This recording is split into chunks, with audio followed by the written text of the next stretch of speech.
Okay, we are solving for x on this problem, so I like to draw a line down my equal sign. What I like to do is I'm going to put a little bubble around my parentheses. That's going to be what we have to isolate. We're going to get that parentheses all by itself. And so we need to get rid of the -2, we need to get rid of the little 2, and then we'll get rid of, eventually we'll get rid of that +2 inside, but we want to get the parentheses by itself. So the first thing that we're going to do is get rid of the -2. And so we are going to divide by -2, divide by -2. This cancels out. And so I am left with x plus 2 squared. And that's my circle still around that, okay? I'm still trying to get the parentheses by itself. And then if I divide on the other side, -18 divided by -2. I pull up my calculator here. We always want to use our calculator. -18 divided by -2 gets me a +9. So it equals 9. Now, to get rid of this little 2 here, we have this little 2 and I need it gone. Okay, because again, my goal is to get the parentheses all by itself, and then I can get x by itself later. So the opposite of a square is a square root. So if I square root this, oops, let me try that again. If I square root this whole side right here, it gets rid of the square root and the 2, and it completely cancels out. But if you square root one side, you got to square root the other.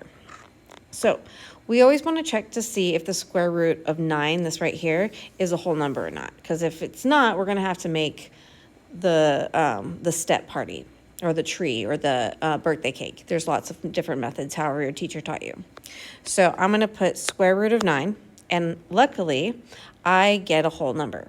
So I'm going to go ahead and select option 1. It is a whole number.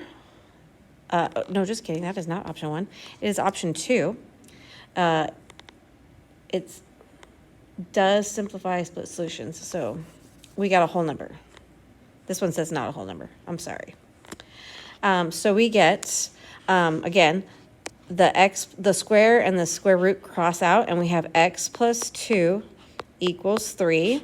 And x plus 2 equals -3. Because remember, this is not just, the square root of 9 doesn't just equal 3, it equals plus or minus 3. So we're making one positive and one negative.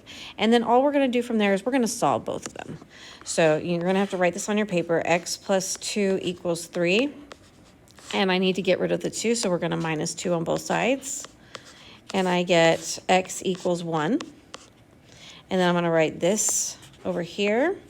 X plus 2 equals -3. And I'm going to draw a line down my equal sign, and I need to minus 2 on both sides. And on this one, I get x equals -5. If you put that in your calculator, -3 minus 2 is -5. So my answer with brackets, so we're going to put the squiggly brackets, is 1 comma -5 bracket.